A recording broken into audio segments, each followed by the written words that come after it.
ओम शांति। भट्ठी के आज के समापन सत्र में हम सब के बीच में पधारे हैं हमारे आदरणीय राजयोगिनी सुधा दीदी जी। एक हाथ हिलाकर हम आपका स्वागत करते हैं, सत्कार करते हैं, अभिनंदन करते हैं। आप दिल्ली नगरी से निकले ईश्वर के अनमोल रतन हैं। 15 वर्ष की आयु में आप इस ईश्वरीय विश्वविद्यालय के कांटेक्ट में आए और जैसे ही बाबा का ज्ञान मिला निश्चय बुद्धि बने और फिर तो लौकिक अलौकिक दोनों पढ़ाई पढ़ते रहे, बड़े होते रहे और 1976 में आपने समर्पित जीवन की यात्रा आरंभ की।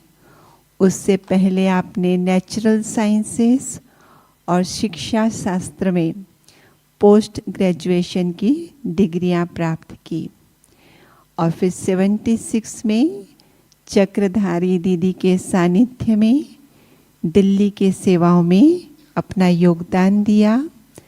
कई वर्षों तक दिल्ली में सेवाएं देते रहे और फिर 1990-91 के आसपास बाबा ने आपको विदेश सेवाओं के लिए सिलेक्ट किया। रशिया, जिसको CIS कॉमनवेल्थ इंडिपेंडेंट स्टेट्स और बाल्टिक रीजन्स, सोवियत यूनियन था पहले और अभी वो कॉमनवेल्थ ऑफ इंडिपेंडेंट स्टेट्स कहते हैं। और साथ साथ बाल्टिक रीजन में जो कंट्रीज हैं उसकी सेवाओं के लिए आप मुख्य रूप से निमित्त हैं।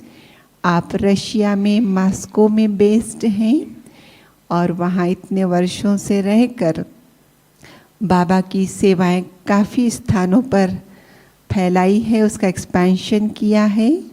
वर्तमान में जो हम न्यूज़ में सुनते हैं रशिया और यूक्रेन की बातें, तो यूक्रेन में भी जो बाबा का सेंटर है उसको भी आप ही देखते हैं।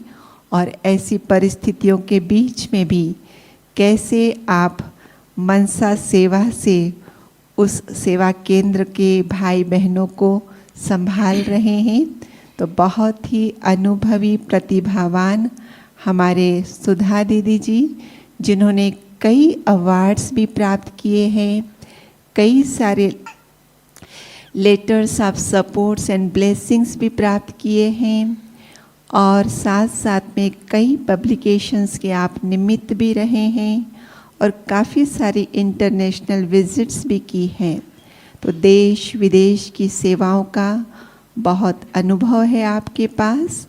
आज अपने अनुभव से हम सब के सामने मनसा सेवा के विषय को उजागर करेंगे, मार्गदर्शन देंगे।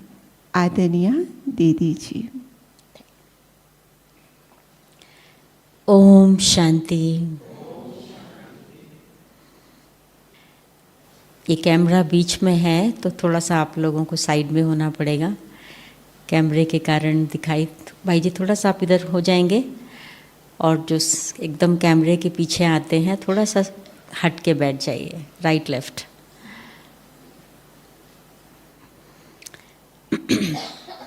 ओके। ओम शांति। इंद्रबेन को शुक्रिया और जो उन्होंने परिचय दिया। मुझे याद आता है, आप में से मैं समझती हूँ बहुत से भाई बहन जगदीश भाई सबको जानते होंगे, उनके बुक्स आपने पढ़ी होंगी, कोई उनसे पर्सनल भी मिले होंगे, सुना उनके बारे में ज़रूर होगा।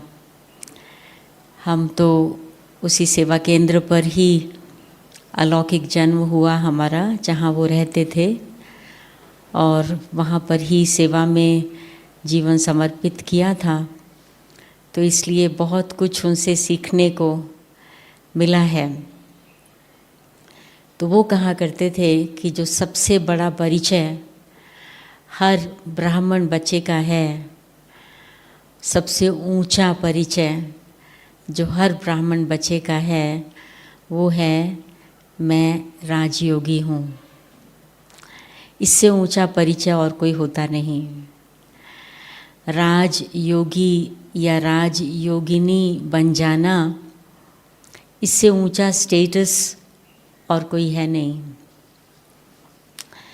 अगर हम इस स्टेटस का यानी उसकी वैल्यू को समझते हैं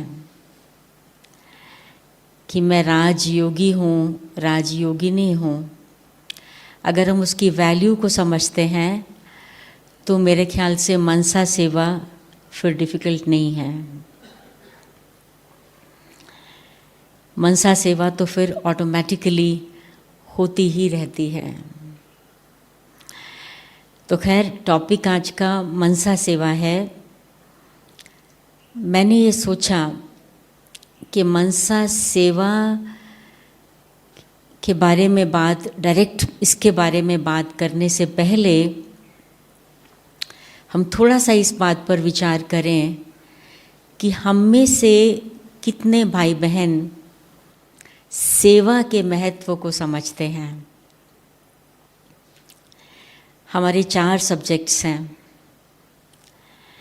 और चारों ही सब्जेक्ट्स इक्वली इम्पॉर्टेंट हैं। कहाँ तक हम इस चीज़ को रियलाइज़ करते हैं? चारों ही सब्जेक्ट्स हमें हमारे लक्ष्य की ओर ले जाने के लिए बाबा ने हमारी पढ़ाई में रखे हैं। अगर सेवा के सब्जेक्ट को लें, बेशक तो ये 4th सब्जेक्ट है, लेकिन इम्पोर्टेंस में 4th नहीं है। इसकी इम्पोर्टेंस, इसका महत्व उतना ही है जितना ज्ञान का है, योग का है और धारणा का है। तो एक एक बात को अगर हम लें, और बहुत इम्पॉर्टेंट है इस बात को समझना कि अगर हम चारों सब्जेक्ट्स में से किसी एक सब्जेक्ट के महत्व को थोड़ा कम करते हैं अपने लाइफ में, उसको हम कम समय देते हैं, तो उसका अफेक्ट 3 दूसरे सब्जेक्ट्स पर ज़रूर आएगा, क्योंकि ये चारों सब्जेक्ट्स इंटरकनेक्टेड हैं। अगर मान लीजिए सेवा को हम लेते हैं, सबसे पहले ले लीजिए यज्ञ सेवा। यज्ञ सेवा बाबा ने पिछले 2-3 दिन पहले बात की थी। यज्ञ सेवा, आत्माओं की सेवा और स्वयं की सेवा। फिर तो बाकी प्रकृति की सेवा भी है, ब्राह्मणों की सेवा भी है। तो लेते हैं हम यज्ञ सेवा को। तो यज्ञ सेवा हम कैसे करते हैं, उसके मीन्स क्या हैं, यज्ञ सेवा के किन किन विधियों से हम यज्ञ सेवा करते हैं। अगर आप सोचेंगे इस बारे में तो उत्तर आएगा तन मन धन। ठीक है, तन से भी सेवा करते हैं, धन से भी करते हैं, लेकिन उसमें है तन, मन और धन, तीनों हैं। तो मैंने तन से सेवा की लेकिन मन से नहीं की। एक फॉर्मेलिटी समझकर या एक ड्यूटी समझकर या एक काम समझकर वो मैंने कर तो दिया, लेकिन मेरी भावना सेवा की नहीं है। मन माना भावना, मेरी भावना सेवा की नहीं है, तो काम तो हो गया, जिम्मेवारी तो पूरी हो गई, ये तो खराब बात नहीं है, परंतु उसकी जो आंतरिक खुशी है ना, वो नहीं होगी। सेवा का जो सब्जेक्ट है वो खुशी के लिए बहुत इम्पॉर्टेंट है। और बाबा हमेशा कहते हैं कि कुछ भी हो जाए, चाहे शरीर से आत्मा भी निकल रही होगी ना, तो आपकी खुशी नहीं जानी चाहिए। और हमारी खुशी को बढ़ाने में सेवा का बहुत इम्पोर्टेंट स्थान है। तो हम यज्ञ सेवा धन से हमने की, नाम के लिए की कि मैंने इतना कंट्रीब्यूट किया, दिखावे के लिए की, या डिसऑनेस्टी से कुछ किया, पूरा नहीं किया, अधूरा किया,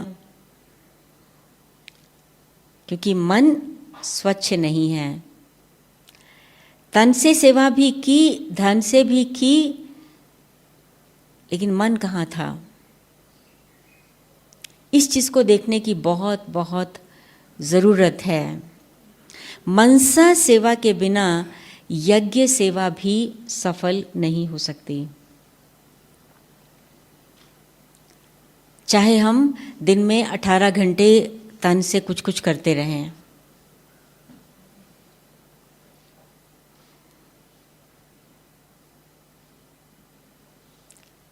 अगर हम आत्माओं की सेवा की बात देखें तो आत्माओं की सेवा हम कैसे करते हैं? जो विश्व में मतलब जो अभी ज्ञान के संपर्क में नहीं आए हैं, बीकेज नहीं बने हैं, उन आत्माओं की सेवा हम कैसे करते हैं? फिर उसमें उत्तर आता है मन, वचन और कर्म। मन के बिना तो वहाँ भी काम नहीं चलता। आपने ज्ञान किसी को दे दिया, क्योंकि ज्ञान आपको रटा हुआ है तोते की तरह, लेकिन मानसिक स्थिति स्ट्रांग नहीं है। मानसिक स्थिति इतनी पावरफुल नहीं है। ज्ञान तो दिया, लेकिन उस स्थिति में स्थित होकर नहीं दिया, तो उस सेवा का रिजल्ट नहीं निकलेगा, उसमें सफलता नहीं मिलेगी।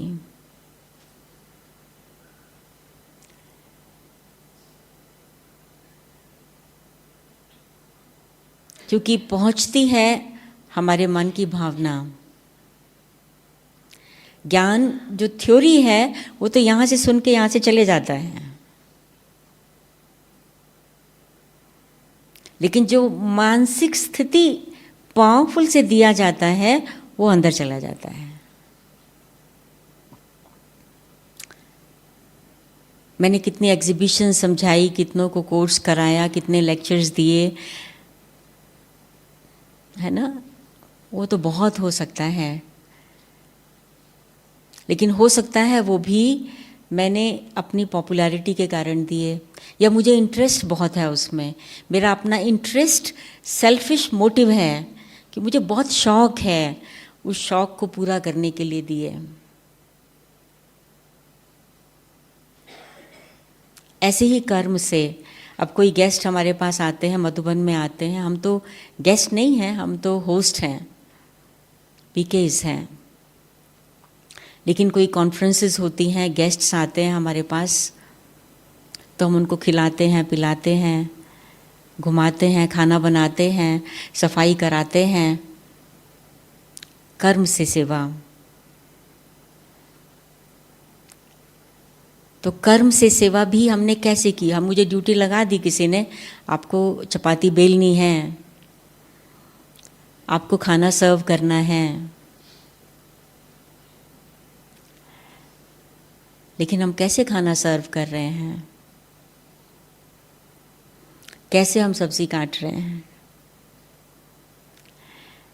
आज सवेरे मैं यहाँ ही नाश्ता किया था, पांडव भवन में ही, तो किसी को कहा कि कुछ चीज़ एक दूसरे रूम से लेके आने के लिए, तो जिस तरीके से वो व्यक्ति उस चीज़ को लेके आया, एक कटोरी में ऊपर तक पहाड़ बना के, और वो पहाड़ बना के वो मेरी प्लेट में उसको डालने ही वाला था, वो उसको मैंने रोक दिया एकदम से कि भैया रुक जाओ, यहीं रख दीजिए अलग से।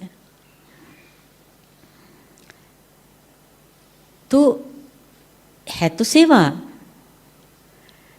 लेकिन हम कैसे किसी की सेवा कर रहे हैं? मेरा कर्म करने का तरीका क्या है। पानी का ग्लास लाए, वो पानी उसमें इतना है कि वो सारा बाहर से भी पानी, ग्लास गीला है।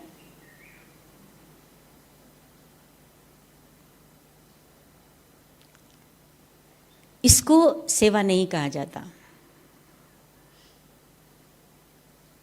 इसको सेवा नहीं कहा जाता।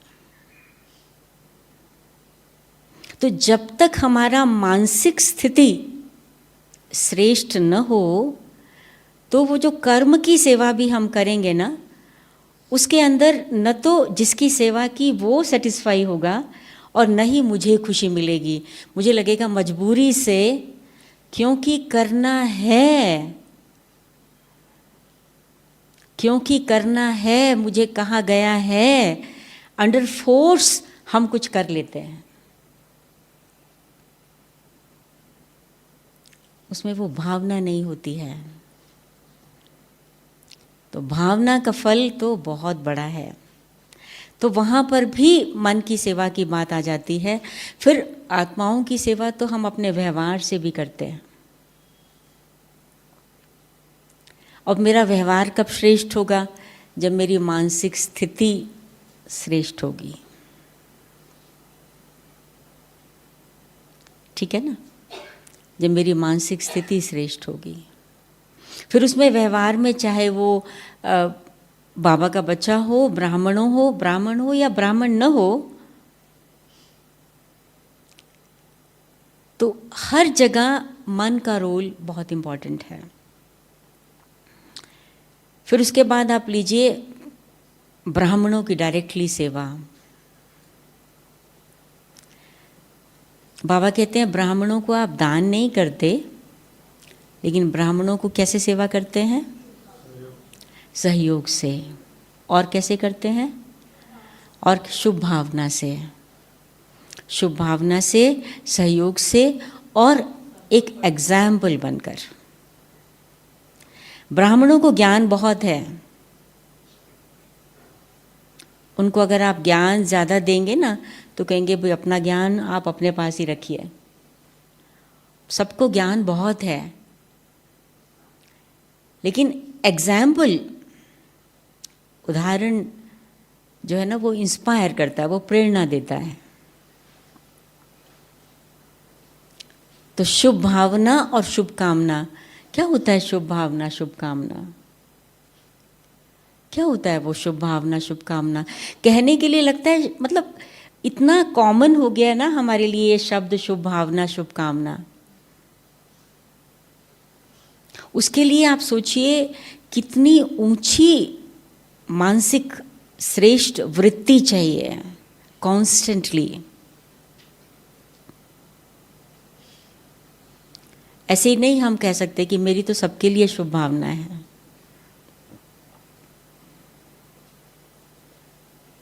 लेकिन शुभ भावना काम तब करती है जब मेरा मन पवित्र है। मेरे मन में अगर थोड़ी भी अपवित्रता है, थोड़ी भी अपवित्रता क्या होती है? बाबा ने अभी अभी कहा था कि व्यर्थ संकल्प भी अपवित्रता है। नेगेटिव तो है ही अपवित्रता, व्यर्थ संकल्प भी अपवित्रता है। तो अगर मेरे मन में अपवित्रता है, तो मेरी शुभ भावना काम नहीं करेगी। फिर मन की बात आ जाती है। तो जो मनसा सेवा की हम बात करते हैं, वो तो चाहे कोई भी प्रकार की सेवा हो, उसमें मन का इन्वॉल्वमेंट तो है ही है ही है।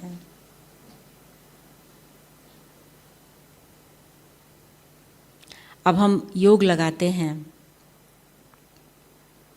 अगर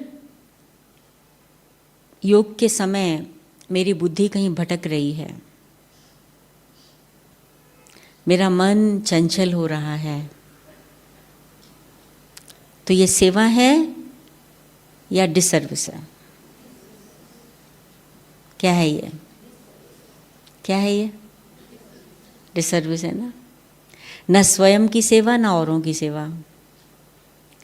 बाबा कहते थे कि अगर योग के समय आपके व्यर्थ संकल्प बुद्धि कहीं और चली गई तो जैसे कि आप वातावरण में धुआं फैला रहे हो।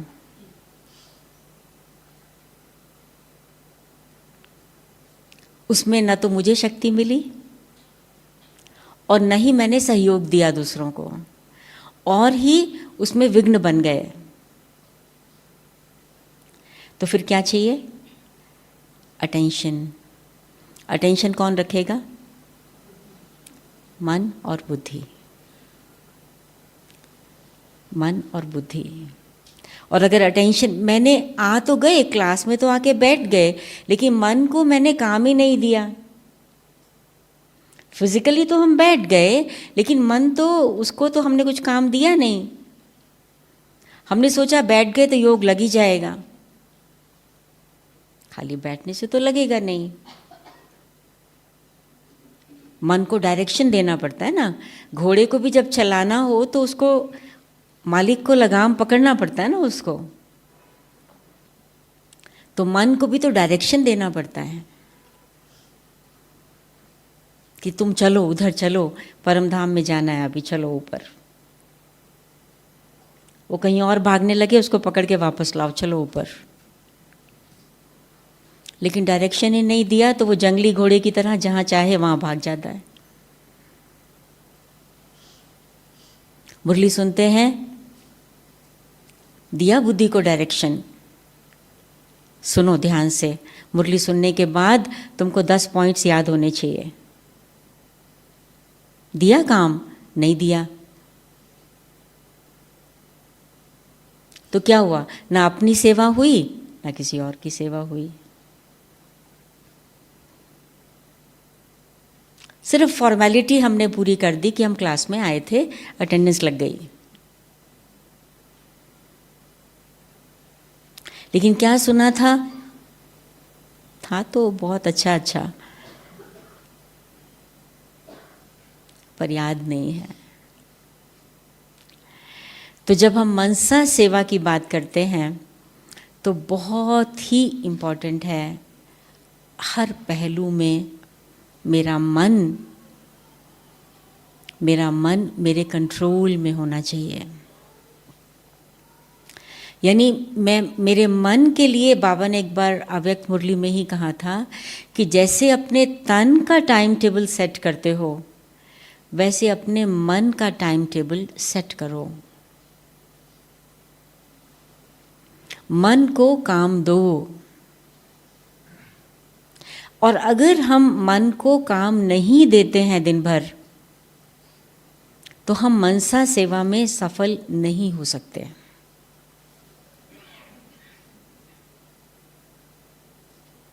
सिर्फ अपने मन को हम खुश कर लेते हैं कि हम सबको योगदान दे रहे हैं।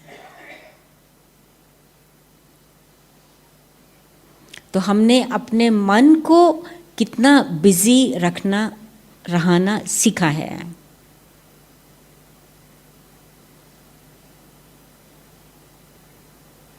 सुबह उठे 3 बजे, 3 से 5 मेरा मन कहाँ रहेगा, किस स्थिति में रहेगा?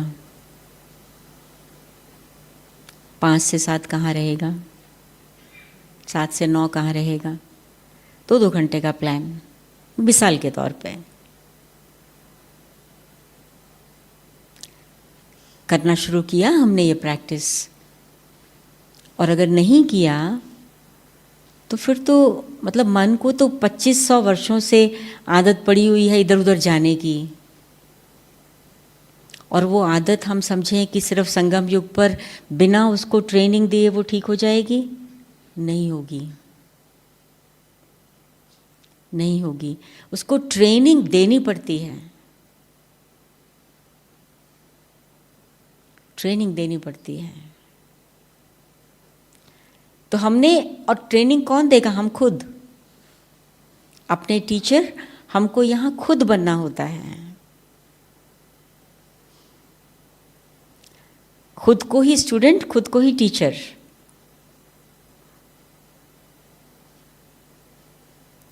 तो अगर हम मनसा सेवा करना चाहते हैं, बाबा ने एक बार कहा था कि ये देखो कि आपका मन, जो शरीर है ना आपका, वो आपके सबसे नज़दीक है, सबसे नज़दीक है। मानो तन में कोई तकलीफ़ हुई, आपके तन में कोई तकलीफ़ हुई, तो मनसा सेवा से, मन की स्थिति से उस तन की तकलीफ़ की महसूसता को कम कर सकते हो। ये एक्सपेरिमेंट करो, एक्सपेरिमेंट करो। तकलीफ़ तो है, कर्म भोग है, वो तो आएगा, उसको तो चुकतू करना पड़ेगा, लेकिन सबसे पहले, सबसे नज़दीक है ना ये शरीर, सबसे पहले एक्सपेरिमेंट उसके ऊपर करो। फिर नेक्स्ट है जो आपके साथ, जिनके साथ आप रहते हैं, आप उनको ज्ञान सुनाना चाहते हो, आप उनमें उनकी कमियों से मुक्त करना चाहते हो, आप उनके संस्कारों को परिवर्तन करना चाहते हो, और वो ज्ञान सुनना नहीं चाहते हैं, वो आपके नियमों को नहीं मानते हैं, तो वो जो सबसे नज़दीक जिनके साथ आप रहते हैं, उन पर आप अपनी मनसा सेवा का एक्सपेरिमेंट करो। कुछ असर होता है।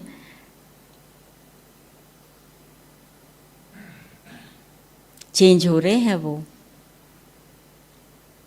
एटलीस्ट इतने तक पहुँचे हैं कि मतलब हम तो फॉलो नहीं करना चाहते, मगर हम इनके लिए विघ्न भी नहीं बनना चाहते।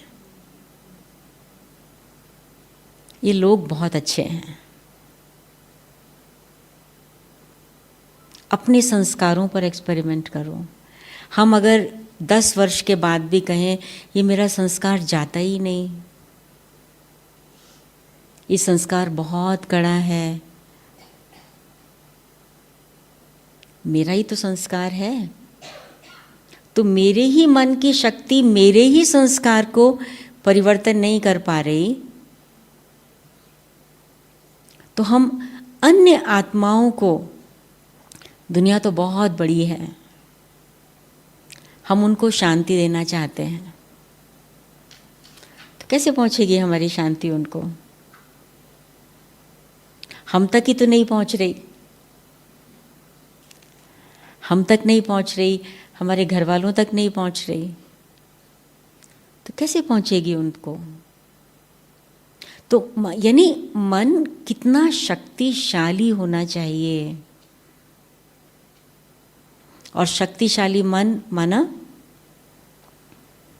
शक्तिशाली मन माना कि मैं आत्मा अपने मन को कहूँ कि तुम सूक्ष्म वतन में जाओ, तुम बीज रूप स्थिति में स्थित हो जाओ, तुम फरिश्ता स्वरूप में स्थित हो जाओ, और मन वहाँ टिक जाए, एकाग्र। हम सबको मालूम है, और हम लोगों ने शायद एग्जीबिशन में भी ऐसे चित्र देखे हैं, और पता भी है अनुभव के आधार पे भी, मतलब कोई भी चीज़ पावरफुल तब होती है जब वो कॉन्सेंट्रेटेड होती है। सूर्य की किरणें जब उस कॉन्वेक्स लेंस में से पास होकर नीचे फोकस हो जाती हैं एक पॉइंट पर, तब पेपर जलता है। तो शक्ति कंसंट्रेशन में है, एकाग्रता में है। तो मेरा मन एकाग्र होता है, होता है। और अगर मन एकाग्र होता है तो वो मनसा सेवा कर सकता है।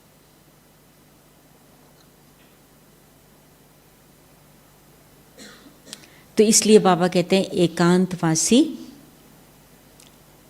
एकांत प्रिय और एकाग्रचित। और कभी कभी क्या होता है, जब एकांत मिल जाता है तो लगता है क्या करें, बोर हो रहे हैं, कुछ करने को नहीं है, कोई बात करने वाला नहीं है, कुछ करने का नहीं है। क्यों? क्योंकि अभी हम एकांत प्रिय नहीं बने, नहीं बने। जिस समय कोविड-19 शुरू हुआ तो बहुत से लोग, लौकिक लोग तो थे ही, लेकिन ब्राह्मण परिवार में भी बहुत से भाई बहन ऐसे थे जिनको लगता था कि मतलब जैसे डिप्रेशन की स्टेज पे पहुंच गए, क्योंकि कुछ करने का नहीं है, खाली खाली है। और राजयोगी, सो भी राजयोगिनी, अरे ये मौका मिला है एक के अंत में जाने का,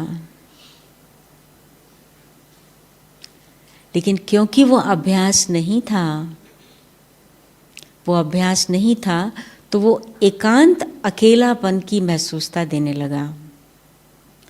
फर्क है लोनलीनेस और सॉलिट्यूड दोनों में। एक होता है एकांत, एक होता है अकेलापन। तो अकेलेपन की महसूसता में व्यक्ति को बोर लगेगा, और अगर एकांत है, जैसे हम सुनते हैं हमारे पुराने साधु संत ऋषि मुनि लोग एकांत में, वो तो एकांत को क्रिएट करने के लिए जंगल में चले जाते थे, वहाँ गुफा में बैठ जाओ। तो बाबा भी कहता है कि बच्चे दिन भर में कोई समय ऐसा निकालो जब आप अपने साथ हैं, केवल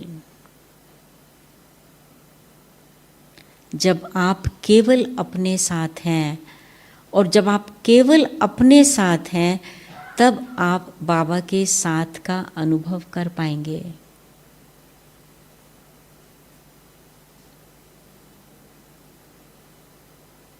बाबा मेरे साथ है। उस एकांत में आत्मा जब एकाग्र हो जाती है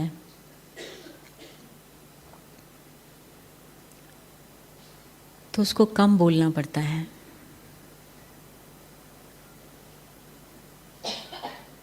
मन को शक्तिशाली बनाने के लिए बहुत ज़रूरी है कि हम एक्स्ट्रा शब्द नहीं बोलें, एक्स्ट्रा नहीं बोलें, वेस्ट ना बोलें, नेगेटिव ना बोलें, गॉसिप ना करें, एक्स्ट्रा भी नहीं। एक बार मधुबन में एक कॉन्फ्रेंस थी धार्मिक नेताओं की, 1988 में या 87 में। तो उसमें जो चीफ गेस्ट थे वो एक्चुअली उनको टाइटल मिल गया था शंकराचार्य का, परंतु उन्होंने वो रिजेक्ट कर दिया था खुद। मतलब लंबी स्टोरी है, परंतु फिर भी वो आए थे, यहाँ पर आए थे चीफ गेस्ट के रूप में। तो जब वो आए थे तब भी उनका मौन चल रहा था। उन्होंने 1 साल का मौन लिया था, तब भी वो मौन में ही थे। तो इसलिए उन्होंने अपनी स्पीच लिखी थी, और उस दिन जिस दिन उनका टर्न था, फर्स्ट डे ही था, इनॉग्रेशन सेशन था, तो वेदांती बहन जो अफ्रीका में हैं, वेदांती दीदी, वो स्टेज सेक्रेटरी थी। मैं सभा में बैठी थी। मैंने देखा वो जो शंकराचार्य जी थे, फॉर्मर शंकराचार्य कहें उनको, उनके चेहरे पर जो तेज था, ज्ञान नहीं था उनको, राजयोग की शिक्षा उनके पास नहीं थी, लेकिन जो उन्होंने तपस्या की, जो मौन का प्रभाव उनके चेहरे पर था, बिल्कुल देखने जैसा था।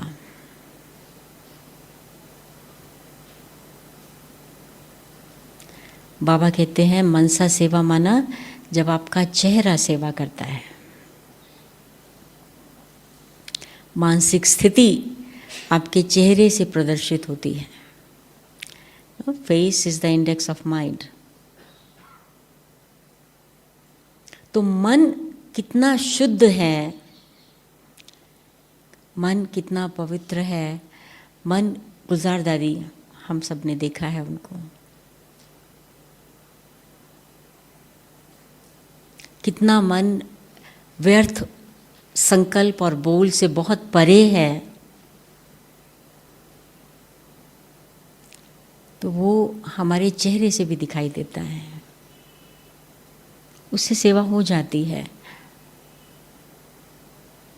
जिसको ही बाबा कहते हैं, लोग समझेंगे कि ये कोई अलग लोग हैं। हमारी ड्रेस वाइट है इसलिए नहीं, हमने बैज पहना है इसलिए नहीं, हमारे बैग पर शिव बाबा बना हुआ है इसलिए नहीं, हमने पेन या डायरी शिव बाबा वाला लिया हुआ है इसलिए नहीं। ये तो बाहरी परिवर्तन है, ये तो बाहरी परिवर्तन है। मनसा सेवा माना मन परिवर्तन हो जाए। मेरे मन में किसी के प्रति भी कोई नेगेटिव फीलिंग नहीं है।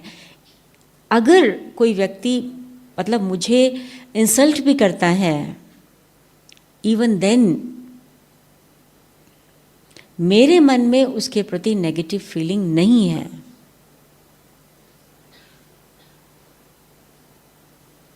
मेरे मन में उसके प्रति रहम की भावना है,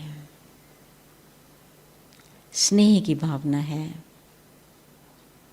वो बदलना चाहता है या नहीं बदलना चाहता, वो उसकी चॉइस है,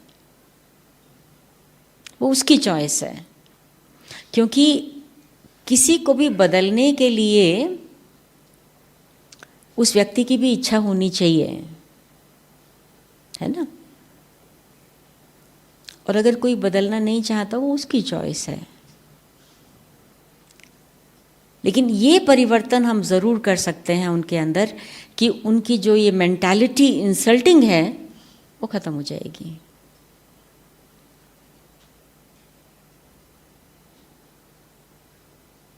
या कोई मिसअंडरस्टैंडिंग्स किसी को होती हैं, गलतफहमियां होती हैं, वो ख़त्म हो जाएंगी।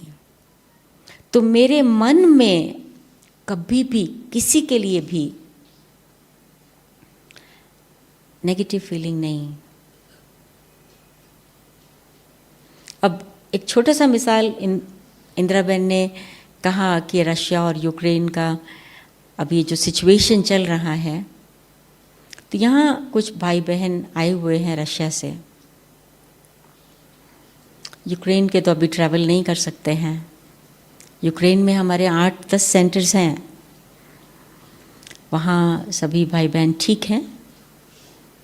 कोई शहर से थोड़ा दूर चला गया है, कोई वहीं है। मुरली सुनते हैं वो लोग, रोज़ योग लगाते हैं, भट्टियाँ करते हैं।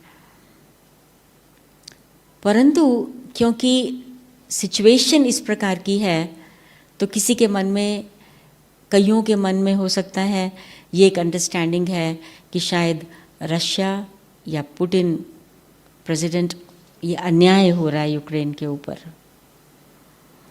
तो कोई भाई बहनों ने, रशियन भाई बहनों से पूछा, आप कहाँ से आए हैं, क्योंकि शक्ल से तो पता नहीं चलता है। रशिया से। तो उन्होंने जैसे ही कहा रशिया से, तो उनकी तरफ ऐसे देखते हैं जैसे कि यही युद्ध के निमित्त हैं।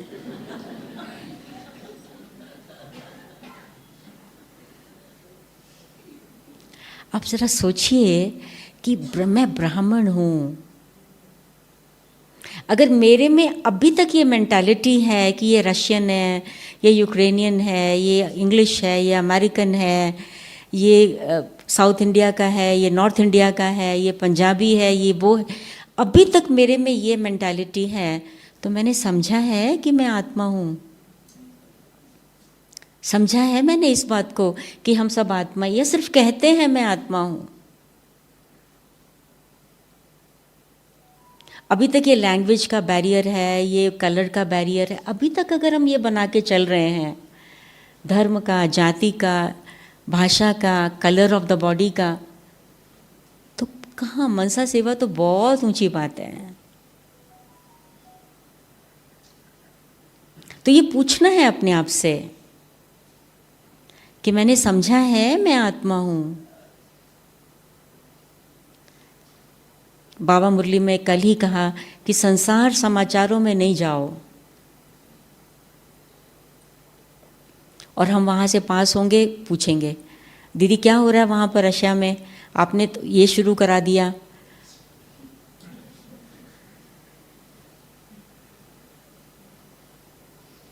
किस लिए? हमारा क्या काम है? चाहे कोई भी जिम्मेवार है, पहली बात हमें ड्रामा का ज्ञान है, दूसरी बात हमें फैक्ट्स पता नहीं, जो मीडिया तो क्या क्या लिखता है किसको क्या मालूम है, 90% तो उसमें रॉन्ग ही होता है। हम मीडिया के बेसिस पर अपना ओपिनियन बना करके अपना एक्सप्रेशन शुरू कर दें, ब्राह्मण परिवार के अंदर भी वो डिवीज़न शुरू कर दें, इसको राजयोगी नहीं कहा जाता। इसको राजयोगी नहीं कहा जाता। तो मनसा सेवा करने के लिए तो सबसे पहले ज्ञान को समझना जरूरी है। हमने समझा है, ज्ञान की गहराई को जाना है। बाबा ने आज मुरली में कहा कि किसी को समझाने से पहले विचार सागर मंथन करो, और सिर्फ समझाने की बात नहीं, किसी से जब हम वैसे भी बातचीत करते हैं तो एक छोटा सा 1 सेकंड के लिए रुकना चाहिए कि जो बात हम करने जा रहे हैं वो ज़रूरी है बात करना, जो हम बोलने जा रहे हैं वो सचमुच ज़रूरी है।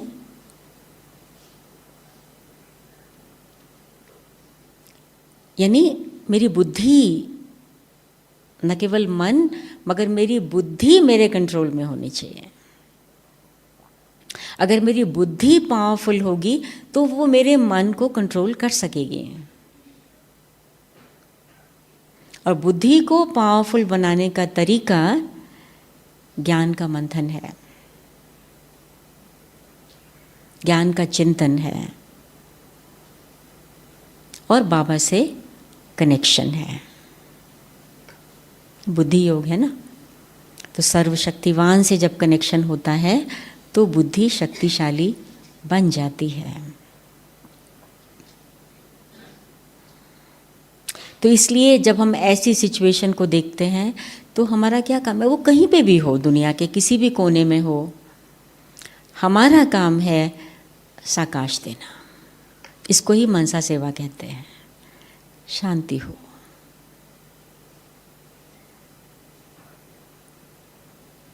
शांति हो। हम ये भी नहीं कहते कि चलो बाबा ने तो कह ही दिया ना कि विनाश होना है तो हो रहा है, विनाश तो होने दो। बाबा कहते नहीं, आप विनाश के निमित्त नहीं हो, आप स्थापना के निमित्त हो। विनाश के निमित्त लोग हैं, नेचर है, आप स्थापना के निमित्त हैं। मेरा कार्य स्थापना का है, तो हम कितना स्थापना में एंगेज्ड हैं। कभी कभी अपने शब्दों से भी तो विनाश कर देते हैं, डिस्ट्रक्शन लाते हैं। किसी के रिलेशनशिप्स को तोड़ देना, किसी के मन में दुर्भावना पैदा कर देना, ये भी तो डिस्ट्रक्शन का काम है ना। तो मनसा सेवा माना मेरे मन, वचन और कर्म पर फुल अटेंशन। इसलिए बाबा ने रिसेंटली एक मुरली में कहा था, ब्राह्मण जीवन का जो मोटो है वो 2 ही शब्द हैं, अटेंशन और अभ्यास। अटेंशन और अभ्यास।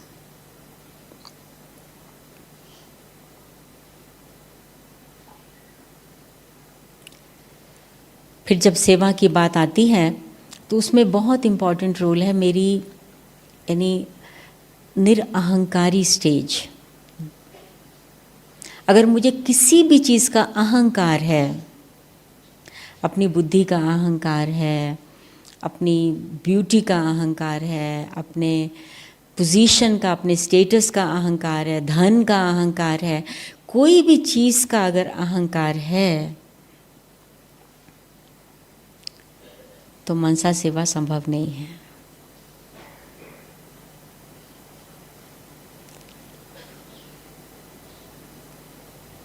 नम्रता, निर्माण चित्त,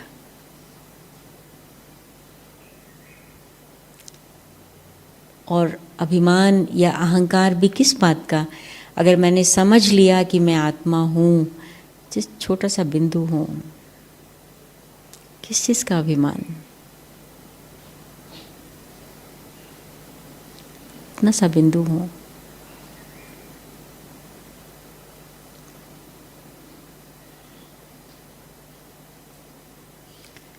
तो जब हम मनसा सेवा की बात करते हैं तो उसमें बहुत इम्पॉर्टेंट है टोटल अंडरस्टैंडिंग, ज्ञान, योग और धारणा, बहुत गहरी।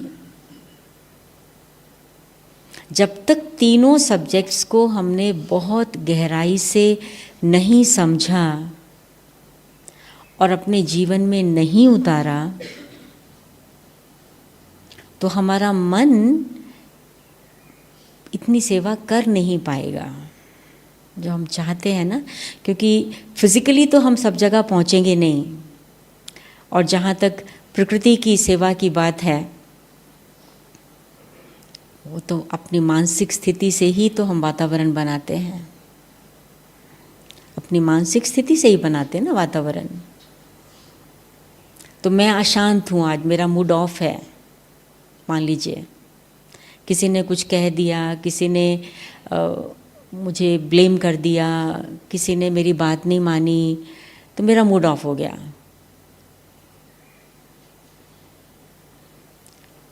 तो क्या हुआ? कैसा वातावरण बनाया हमने? की मनसा सेवा? नहीं की। लेकिन मूड ऑफ क्यों हो गया फिर? क्यों हो गया? क्योंकि हम ये भूल गए हर आत्मा का अपना रोल है। यानी ज्ञान मेरी बुद्धि में अभी तक इतना अंदर तक नहीं गया है जो उस परिस्थिति में मुझे फौरन ज्ञान की पॉइंट याद आ जाए। है तो सही वो ज्ञान, लेकिन उस समय याद नहीं आता है, उस समय याद नहीं आता है। मेरे पास जैसे घरों में होता है ना, चीज़ें रखी होती हैं लेकिन कभी बहुत समय से यूज़ नहीं किया, उनको याद भी नहीं रहता वो चीज़ घर में पड़ी है। हम मार्केट में जाके ख़रीदने चले जाते हैं, फिर कुछ महीने के बाद वो चीज़ निकल आती है, अरे ये तो हमारे पास थी। ऐसे ही हमने ज्ञान की पॉइंट्स को बहुत समय से जब यूज़ नहीं किया होता तो वो मौके पर निकल के आती नहीं बाहर, फिर हम फेल हो जाते हैं, फिर कुछ घंटे बीत जाते हैं या एक दिन बीत जाता है, फिर कहते हैं चलो, लेकिन फेल तो हो ही गए। हमने वातावरण को अच्छा तो बनाया नहीं। तो इसलिए मनसा सेवा की जब बात है ना, तो ये हमको देखना है। उसमें सबसे पहले आप ये शुरू कीजिए कि जब आप रोज़ मुरली सुनते हैं, सबसे पहले तो वो स्मृति में कितनी रहती है। स्मृति से स्थिति बनती है, स्मृति से स्थिति बनती है। तो मेरी स्मृति में कितना रहता है, at least this is first step, ये पहला स्टेप है। उसके बाद सेकंड है, अब स्मृति में तो है, यहाँ तक है, लेकिन उसके बाद वो अंदर गया, हजम किया मैंने उसको। तो दूसरा स्टेप है कि एक नोटबुक बनाइए, उस 10 पॉइंट्स या 5 पॉइंट्स जो आपको याद हैं आज की मुरली में से, उसमें से एक पॉइंट लिख लीजिए ऊपर और उस एक पॉइंट पर चिंतन कीजिए, ये बाबा ने क्यों कहा, इसका मेरे जीवन में क्या महत्व है। मुझे क्यों चाहिए ये वाला पॉइंट? मुरली तो हम सबके लिए है ना। ऐसा तो नहीं कह सकते ये वाला पॉइंट उस भाई के लिए है, मेरे लिए नहीं। ऐसा तो हम नहीं कह सकते। सारी मुरली हम सबके लिए है। और सारी मुरलियां हम सबके लिए हैं। तो ये जो पॉइंट है, इसका कनेक्शन मुझसे कैसे है, मुझे समझना पड़ेगा उसको, फिर हम उसको अप्लाई करना शुरू करेंगे।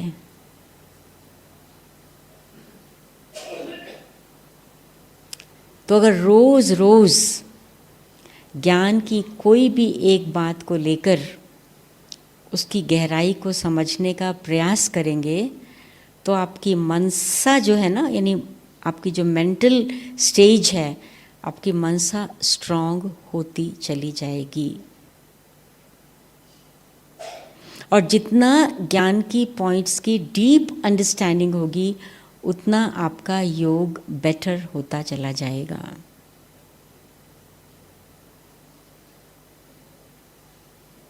जितना योग बेटर होगा, उतना आपकी धारणा इम्प्रूव होती जाएगी,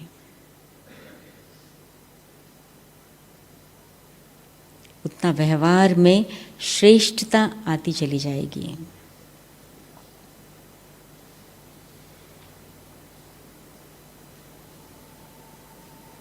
अब यहाँ पे कोर्टयार्ड में, आंगन में इकट्ठे हो जाते हैं, जाने का अभी भोजन का टाइम है, जाएंगे। तो कहीं भीड़ ना हो जाए भोजन पर, तो दूसरों को धक्का दे के निकल जाएंगे।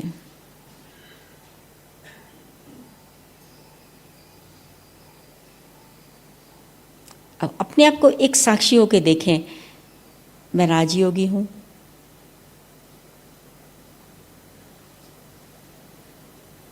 चलो 4 से पहले ले लेंगे, अच्छा क्या हो गया।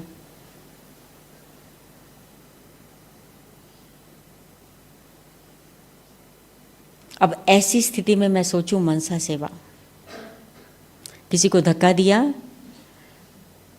किसी के पाँव पर पाँव पड़ा, और फिर मैंने सोचा मनसा सेवा।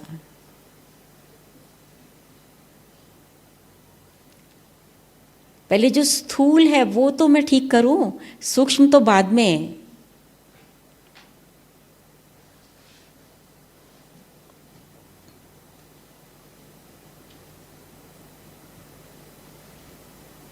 तो देखना पड़ता है अपने आप को ना, इस चीज़ को। अब बाहर चप्पल उतारी होगी हमने, कैसे उतारी चप्पल?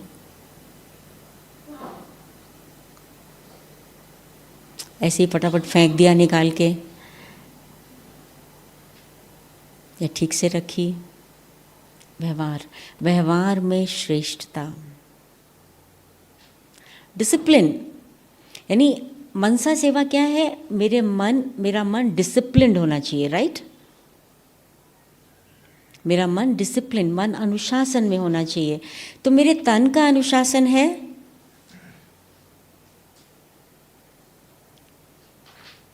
मेरे लाइफ में डिसिप्लिन कहाँ तक आया है?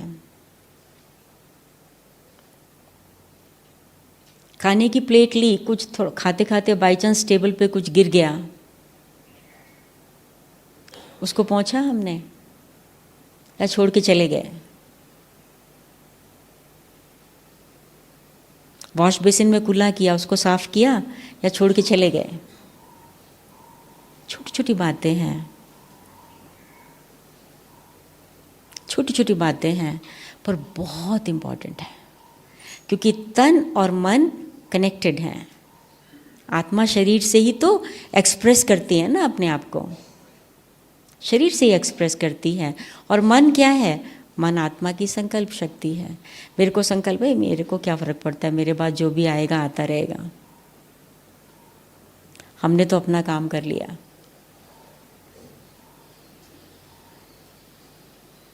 तो अगर मैंने अपने तन को अनुशासन में रहना नहीं सिखाया,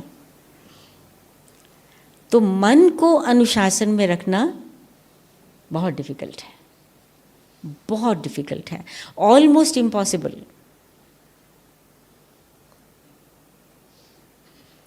तो इसलिए इस चीज़ को, इसको कहते हैं ना, ज्ञान का मतलब आत्मा, परमात्मा, सृष्टि चक्र, त्रिमूर्ति, कल्प वृक्ष का ज्ञान नहीं। ज्ञान का मतलब है समझ।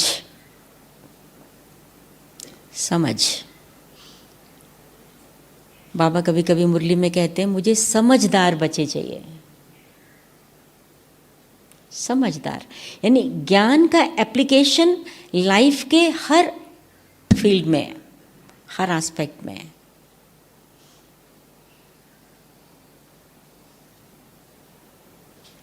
मैं आत्मा शांत स्वरूप हूँ। किसको नहीं मालूम? किसको नहीं मालूम हम में से मैं आत्मा शांत स्वरूप हूँ? सबको मालूम है। कितनी बार हम दिन में ओम शांति बोलते हैं? बोलते हैं ना। लेकिन जब हम किसी को, जैसे मिसाल दिया, धक्का दिया, तो मैं आत्मा कौन हूँ? कौन हूँ? कौन हूँ? शांत स्वरूप हूँ या अशांत स्वरूप हूँ? अशांति फैलाने वाली हूँ? कौन हूँ मैं? आत्मा। तो ओम अशांति, फिर कल से यही कहना पड़ेगा, मैं ओम अशांति हूँ। ओम शांति। तो लाइफ में ज्ञान का जब प्रैक्टिकल एप्लीकेशन होता है तो हमारा मन बहुत बहुत डिसिप्लिन्ड हो जाता है। क्योंकि लाइफ में क्या आता है, लाइफ सबसे पहले, हर कर्म के पहले संकल्प होता है ना। कोई संकल्प नोट होता है, कोई संकल्प नोट नहीं हो पाता, क्योंकि बहुत जल्दी से वो कर्म हो जाता है।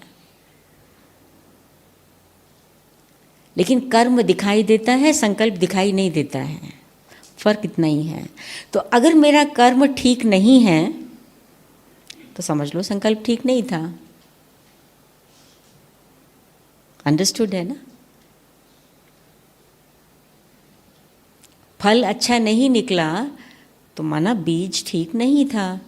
कर्म फल है और संकल्प बीज है। और अगर बीज ठीक नहीं था, संकल्प ठीक नहीं था, तो ऐसे बीज से जो सड़ा हुआ था उसे सेवा कैसे होगी? सड़ा हुआ फल तो किसी को नहीं खिलाएंगे ना आप।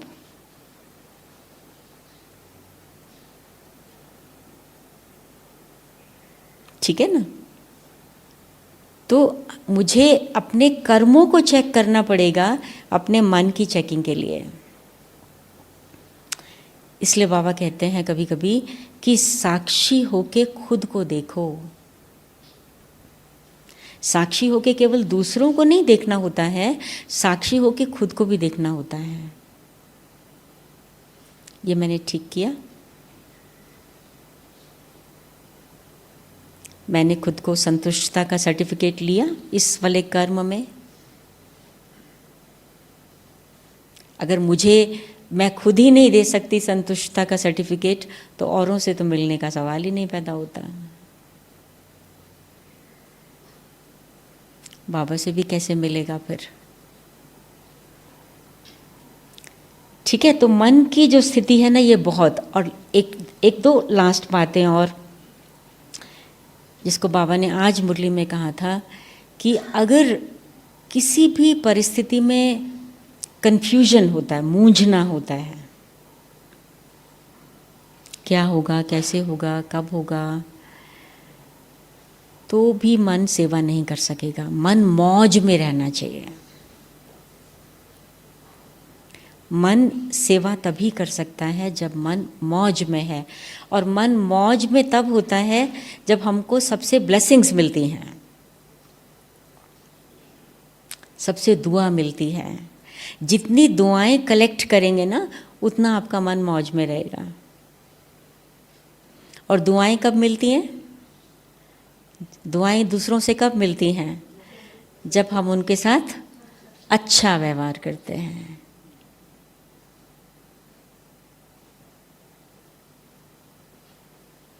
ठीक है ना? बहुत सूक्ष्म है ये, बहुत बहुत सूक्ष्म है। तो जितना हमारा कर्मों में श्रेष्ठता आएगी, व्यवहार में श्रेष्ठता आएगी, फिर वो कोई भी हो, ये नहीं कि ये हमारे सेंटर का है, ये दूसरे के सेंटर का है। या ये मेरे परिवार का है या किसी और के परिवार का है। कभी कभी हम सीट भी रोक लेते हैं क्लास में किसी के लिए कि कोई आने वाला है ना, उसके लिए सीट रोक लो। कोई थर्ड व्यक्ति आके पूछता है मैं बैठ जाऊँ, नहीं नहीं नहीं, यहाँ कोई बैठा है। और वो ये जो कोई है ना, वो क्लास के एंड तक नहीं आता है। रोकते हैं ना ऐसे। तो अब वो बेचारे को दुख दे दिया, वो आया था, उसको जगह नहीं मिली, उसको जाके पीछे बैठना पड़ा और वो सीट खाली पड़ी रही। तो दुआ मिलेगी कि बद्दुआ मिलेगी? हम क्यों रोकें किसी के लिए सीट? जिसको आगे बैठना है वो पहले आए, वो पहले आए। ठीक बात है ना? सिंपल बात है। तो छोटी छोटी बातें होती हैं, तो जितना जितना हमारा इन छोटी छोटी बातों पर अटेंशन रहेगा, उतना हमारा मन की स्थिति एकदम ऐसी हो जाएगी जिसको कहते हैं निरसंकल्प देवता। तब हम दे सकेंगे। सेवा माना देने की भावना, सेवा माना देने की भावना। सेवा है ही देना। तो फरिश्ता बनना है या देवता बनना है, तो देने की वृत्ति को मजबूत करना है। मुझे मिले, मुझे मिले, मुझे मिले, ये तो लेवता होता है, देवता नहीं। जितना हम देने की भाव, बाबा भी दाता है ना, तो दाता के बच्चे तो दाता ही होते हैं। तो देने की वृत्ति को जितना पावरफुल करेंगे, उतना ऑटोमेटिकली हमारे कर्मों में श्रेष्ठता आएगी। मुझे देना है, किसी को दृष्टि से, किसी को स्माइल से, किसी को दो बोल से, किसी को मेरे व्यवहार से देना है। और अगर मेरी मानसिक स्थिति स्ट्रांग है तो सोचना भी नहीं पड़ता है कि देना है, वो ऑटोमेटिकली हो जाता है। सूर्य चमकता है तो वो ऑटोमेटिकली चमकता है, वो सोचना नहीं पड़ता है फिर। ठीक है? ओम शांति।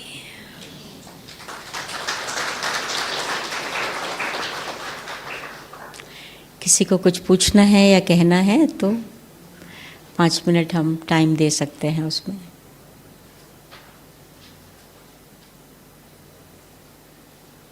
चलिए मैं पूछूं फिर, मैं पूछूं? हाँ पूछूं? तो सब तक तो नहीं पहुंचेगा क्योंकि माइक्रोफोन नहीं है पीछे वालों तक। तो आज के क्लास में से आपने अपने लिए क्या लिया? क्या अपने में चेंज इस क्लास के बाद शुरू कर देंगे लाना? जी, देने की भावना, हर सेकंड देने की भावना। वेरी गुड, देने की भावना। और कोई? जी, 1 सेकंड, जस्ट 1 मिनट, हाँ प्लीज़। हर कर्म करने से पहले 1 सेकंड के लिए पाउस, चेकिंग, ये कर्म ठीक है, और कर्म करने के बाद भी ये ठीक है कि नहीं। जी, मैं राजयोगी हूँ, मैं राजयोगिनी हूँ। तो राजयोगी, राजाई, बाबा कहते हैं राजा, रॉयल, रॉयल्टी, रॉयल्टी बहुत चाहिए अपने अंदर। जी हाँ जी, बोलिए। हाँ जी, वेरी गुड। सो पहले तन को डिसिप्लिन सिखाएंगे तो मन डिसिप्लिन में आ जाएगा। यहाँ पे किसी ने हाथ खड़ा किया था, आपने? जी, मन की दिनचर्या को सेट करना है। देखिए कितनी अच्छी अच्छी बातें हैं ना, ये सब ने नोट किया अपने लिए ना, मन की दिनचर्या को। हाँ जी, आप बोलिए। अपने अपने व्यवहारिकता से, हाँ बिल्कुल ठीक। और कुछ सुनाएंगे?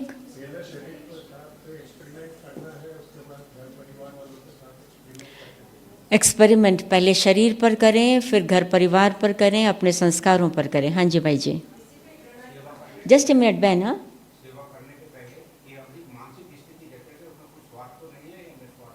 हाँ, सेवा करने से पहले अपनी मानसिक स्थिति को देखें, कहीं कोई स्वार्थ तो नहीं है उसके अंदर, और मानसिक स्थिति डाउन तो नहीं है, है ना? हाँ जी,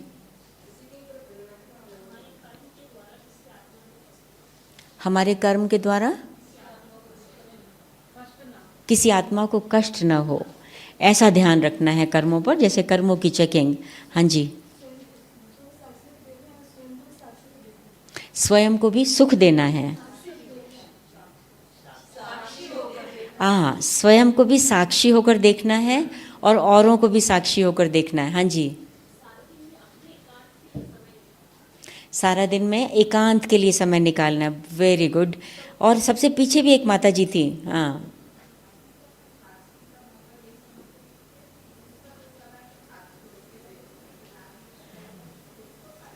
हाँ, पहले हम समझते थे कि औरों को देखो साक्षी होके, आज समझ में आया खुद को भी साक्षी होके देखना है। ठीक है या नहीं? हाँ जी भाई जी, छोटी छोटी बातों पर क्या ध्यान देना है?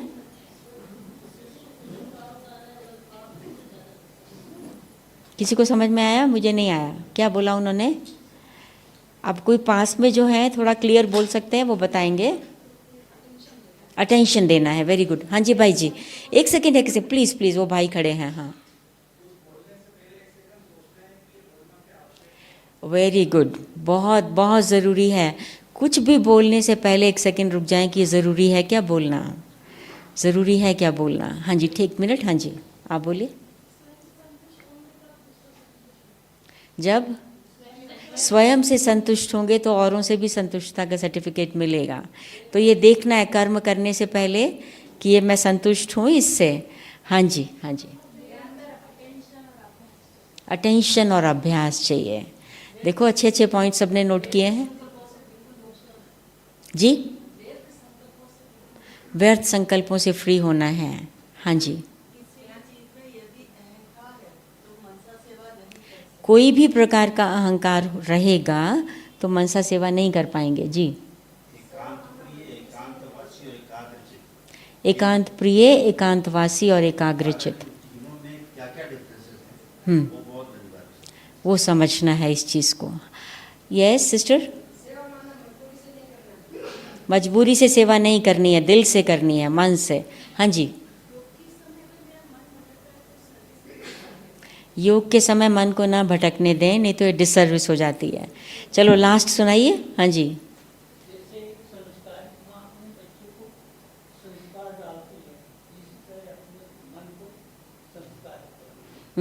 यानी अपने मन को खुद ट्रेनिंग देनी है। मन को ट्रेनिंग देनी है कि वो हमारे कंट्रोल में रहे, जैसे माँ बाप बच्चों को ट्रेनिंग देते हैं। बहुत अच्छी बात है। हाँ, आप खड़ा कर रहे हैं। मन का कनेक्शन बाप से कितना है? बहुत अच्छा जी। मन को बिजी रखना है, उसके लिए टाइम टेबल सेट करना है। किसी ने बताया था ऑलरेडी जी।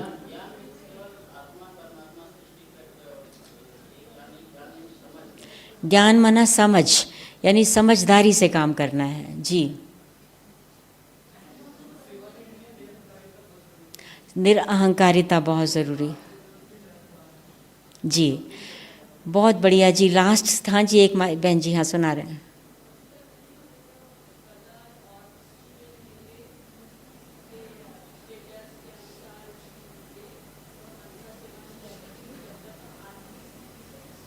आत्मिक स्थिति का अभ्यास करना है मनसा सेवा करने के लिए।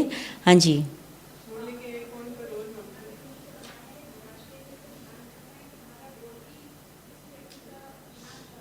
बोल पर ध्यान देना है।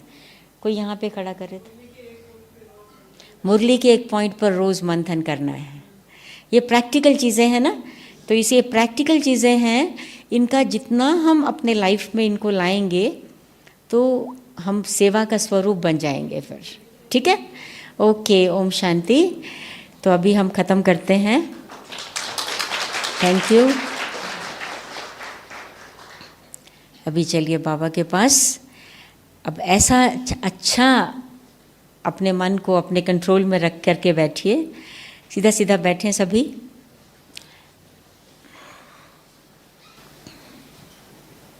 इंदिरा बहन अगर मुझे सुन रही हैं तो मैं 5-7 मिनट ही बैठ पाऊँगी, फिर मुझे जाना है। उसके बाद आप आ जाइए प्लीज़। हाँ जी, चलिए बैठिए, अपने मन को अब कहिए कहाँ जाना है तुम्हें। जैसे हम शुरू में सीखते हैं या औरों को सिखाते हैं कि अपने को याद कराइए कि मैं कौन हूँ, कहाँ से हूँ और मैं किसकी संतान हूँ।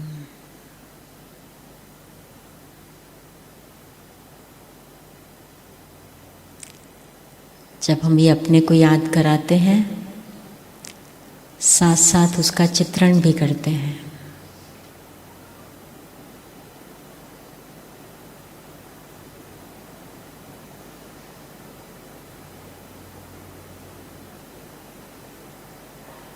मैं ज्योति बिंदु आत्मा हूँ, भाग्यशाली आत्मा हूँ।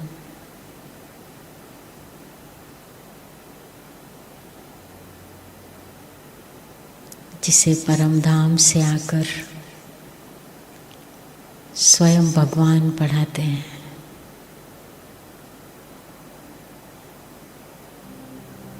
समझदार बनाते हैं।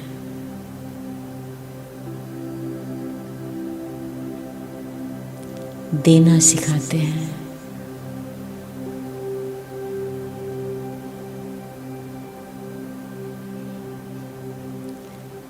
मुझे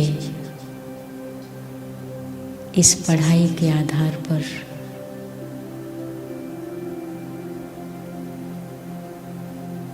देवता बनना है।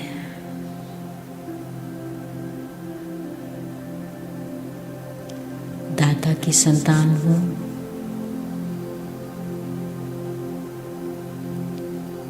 देने की भावना को मजबूत रखना है।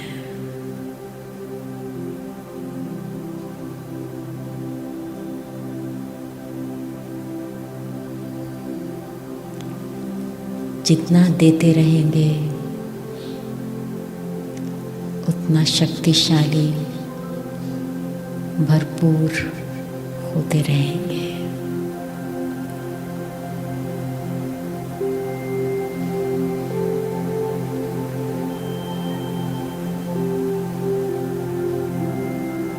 मैं आत्मा अपने पिता के साथ अपने घर में हूँ।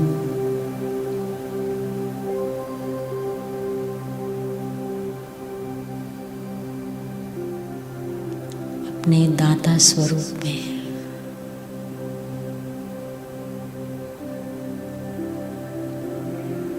चमकता हुआ सितारा।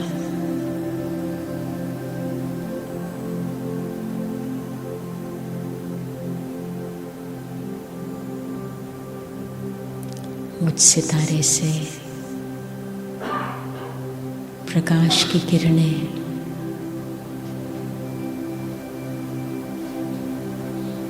पूरे विश्व तक पहुंच रही हैं।